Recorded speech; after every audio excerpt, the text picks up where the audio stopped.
हरिओम दर्शकों, बहुत बहुत स्वागत है आपका हमारे YouTube चैनल में और मेरे खास कार्यक्रम मासिक राशि फल में। दर्शकों, 1 जून 2020 से 30 जून 2020 तक का समय वृषभ लगन वृषभ राशि के जातक जातिकाओं के लिए कैसा रहने वाला है, इसकी चर्चा इस वीडियो के माध्यम से की जा रही है। यदि आपका वृषभ लगन है या फिर वृषभ राशि है तो यह वीडियो आपके लिए काम का साबित हो सकता है। दर्शकों, यहाँ जो कुछ भी आपको बताया जा रहा है मात्र ग्रहों की गोचर गणना अनुसार बताया जा रहा है। सटीक भविष्यवाणी के लिए आप अपनी जन्म कुंडली के अंदर चल रही दशाओं, अंतरदशाओं और साथ ही साथ वार्षिक कुंडली के योगों को जरूर जानें। उसके बाद यहाँ जो कुछ भी आपको बताया जा रहा है उसका समन्वय करके जानेंगे तो आप एक बेहतर नतीजे तक पहुँच सकते हैं, अन्यथा नहीं। दर्शकों, सबसे पहले बात करते हैं ग्रहों के राजा सूर्य देव की क्या पोजीशन है। 1 जून से 14 जून तक वह वृषभ राशि में रहने वाले हैं। लगन पर ही यह प्रभाव बना रहेगा, जिसके चलते थोड़ी सी अहंकार और ईगो की वृद्धि हो सकती है और आपकी रिलेशनशिप, आपके दाम्पत्य जीवन के साथ, जीवन साथी के साथ और आपके व्यवसाय में पार्टनर के साथ डिस्टर्ब हो सकती है। इस बात का आपको थोड़ा सा ध्यान रखना पड़ेगा। फिजिकली तौर पर यहाँ पर आप बड़े मजबूत महसूस करेंगे, लेकिन इंटरनल तौर पर थोड़ी सी कमजोरी फील हो सकती है। अपनी रोग प्रतिरोधक शक्ति को भी बनाए रखना परम आवश्यक है। दर्शकों, कहीं ना कहीं सुखों को लेकर, आपकी अपनी विद्या को लेकर विद्यार्थीगण तत्पर रहेंगे और भूमि प्रॉपर्टी मकान वाहन का भी यहाँ पर एक योग बनता हुआ दिखाई दे रहा है। कहीं ना कहीं आपका इंक्लिनेशन अपनी भूमि प्रॉपर्टी मकान वाहन को बढ़ाने का भी रहेगा।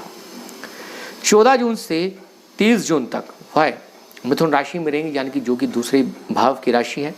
यहाँ पर आपको धन संबंधी मामलों में सफलता मिल सकती है। कुटुंबीजनों की जो उनके साथ जो रिलेशनशिप है, आपकी वाणी के कारण थोड़ा सा दोष उत्पन्न हो रहा है। यहाँ पर पहले से ही राहु महाराज की स्थिति है, वाणी आपकी अशुभ हो रही है और मैनिपुलेटिव हो रही है। फिर सूर्य नारायण देव यहाँ पर बैठेंगे तो एक ग्रहण योग का भी निर्माण करेंगे। अपनी आई साइड, पुरुष अपनी दाहिनी आंख और स्त्रियां अपनी बाईं आंख का थोड़ा सा ध्यान रखें। थोड़ा सा एलर्जी वगैरह होने का योग दिखाई दे रहा है। वाणी पर नियंत्रण बनाए रखना जरूरी है और रिलेशनशिप जो कि आपकी कुटुंबियों के साथ है वह थोड़ी सी डिस्टर्ब हो सकती है यदि आपने गलत भाषा का प्रयोग किया। थोड़ा सा सावधान रहिएगा, इस समय में सावधानी बहुत जरूरी है। दर्शकों, अब बात करते हैं यहाँ पर मंगल देव की। 1 से 18 जून तक कुंभ राशि में रहेंगे। मंगल देव जो कि आपकी जन्म कुंडली के अंदर द्वादशेश और सप्तमेश होते हुए कुंभ राशि में रह रहे हैं, तो यहाँ पर एक कहीं ना कहीं कैरियर में परिवर्तन का योग दिखाई दे रहा है। यहाँ पर 3-4 योग बन रहे हैं। सबसे पहला योग तो यह दिखाई दे रहा है कि कहीं ना कहीं आप कैरियर पर खर्च करने वाले हैं। या तो आप अपने कैरियर में बदलाव करेंगे या फिर अपने कैरियर को डबल करने का योग बनाएंगे। यानी कि एक काम आप कर रहे हैं, दूसरा काम आप और शुरू कर सकते हैं, जिसमें आप अपने पार्टनर की मदद ले सकते हैं। अपने जीवन या तो किसी पार्टनरशिप के बिजनेस में आप जाएंगे, दूसरा जो आप व्यवसाय करने वाले हैं या काम करने वाले हैं, किसी दूसरे के सहयोग से या फिर अपने जीवन साथी के सहयोग से आप कैरियर को बढ़ाने का प्रयास करेंगे। कैरियर में पार्टनरशिप के माध्यम से, जीवन साथी के सहयोग से सफलता मिलती हुई नजर आएगी। और इसी के साथ भूमि प्रॉपर्टी मकान वाहन का भी एक योग दिखाई दे रहा है।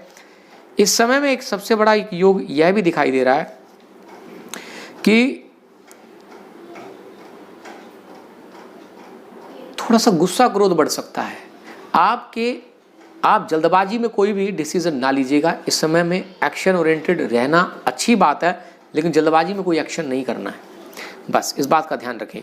बुधदेव मिथुन राशि में रहने वाले हैं। बुधदेव जो कि आपके दूसरे भाव में बैठे हुए हैं इस समय, द्वितीयेश हैं और पंचमेश हैं। तो धन से संबंधित आपकी जरूरतें पूरी हो सकती हैं, धन संबंधी आपको सफलता मिल सकती है, अर्थ आपका बढ़ता हुआ नजर आएगा। क्योंकि यहाँ पर राहुदेव भी ऑलरेडी बैठे हुए हैं तो एक जड़त्व दोष का भी निर्माण कर रहे हैं। एक आपकी जो वाणी है उसके अंदर आपको कुछ अलगपन महसूस होगा देखने को।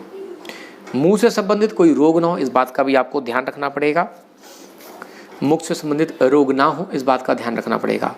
चलिए बात करते हैं यहाँ पर बृहस्पति देव की, जो कि मकर राशि में रहने वाले हैं। मकर राशि के अंदर बृहस्पति देव की स्थिति, यहाँ पर शनिदेव भी बैठे हुए हैं। भाग्येश की स्थिति भाग्य स्थान पर और बृहस्पति देव नीच के, तो यहाँ पर नीच भंगराज योग का निर्माण हो रहा है। भाग्य का साथ आपको जरूर मिलेगा। इसी के साथ साथ कहानी ये है कि कहीं ना कहीं अष्टमेश और एकादशेश होते हुए बैठे हुए हैं। हालांकि अष्टमेश को पापी ग्रह माना गया और अगर हम बात करें एकादशेश की तो वह भी पापी की श्रेणी में आते हैं। एकादश भाव भाग्य के साथ जुड़कर लाभ होने का कोई योग दिखाई दे रहा है। कहीं ना कहीं आपकी इच्छाओं मनोकामनाओं की पूर्ति का योग बनेगा बड़े बुजुर्गों के कारण, लेकिन आपको बड़े बुजुर्गों का भी साथ चाहिए, तो उनके साथ आपको ट्यूनिंग अपनी अच्छी रखनी पड़ेगी, उनका आपको मार्गदर्शन लेना पड़ेगा, तभी आपका भाग्य भी थोड़ा सा जागृत होता हुआ दिखाई देगा और सफलताएं मिलेंगी। भाग्य का साथ आपको लगातार मिलता रहेगा, मतलब इतना मिलेगा कि आपके काम बनते रहेंगे।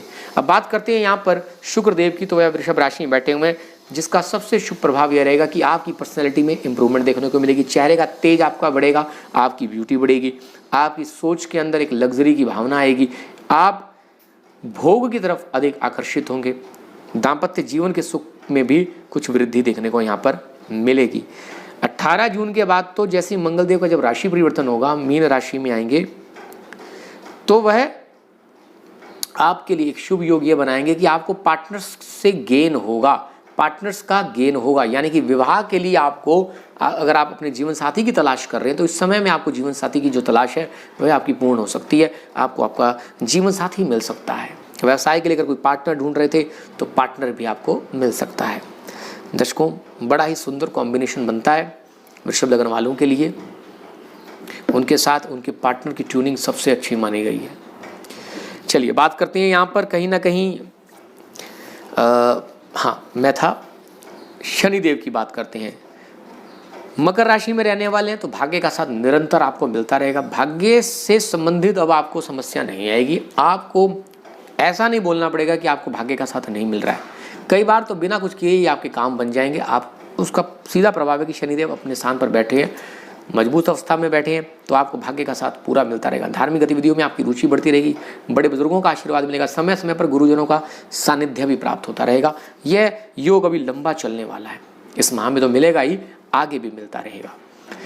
राहुदेव की अगर हम बात करें तो राहुदेव मिथुन राशि में बैठे हुए हैं, दूसरे स्थान पर वाणी का दोष बना रहे हैं। इस समय आपको थोड़ी वाणी पर अपनी मैनिपुलेशन रखनी होगी, मैनिपुलेशन रखेंगे, मतलब मैनिपुलेशन आप बहुत ज़्यादा करेंगे तो जिससे आपके दिल में क्या है, जबान पे क्या है, वो थोड़ा सा मिसमैच होगा, तो आप थोड़ा सा सावधान रहें, जिससे नहीं तो कुटुंबीजन आपके परेशान हो सकते हैं, आप एक गलत भाषा का प्रयोग कर सकते हैं, गले से संबंधित कुछ रोग होने का भी योग दिखाई देता है। तो कम बोलें, धीरे बोले और शुभ बोले, ये मूल मंत्र है।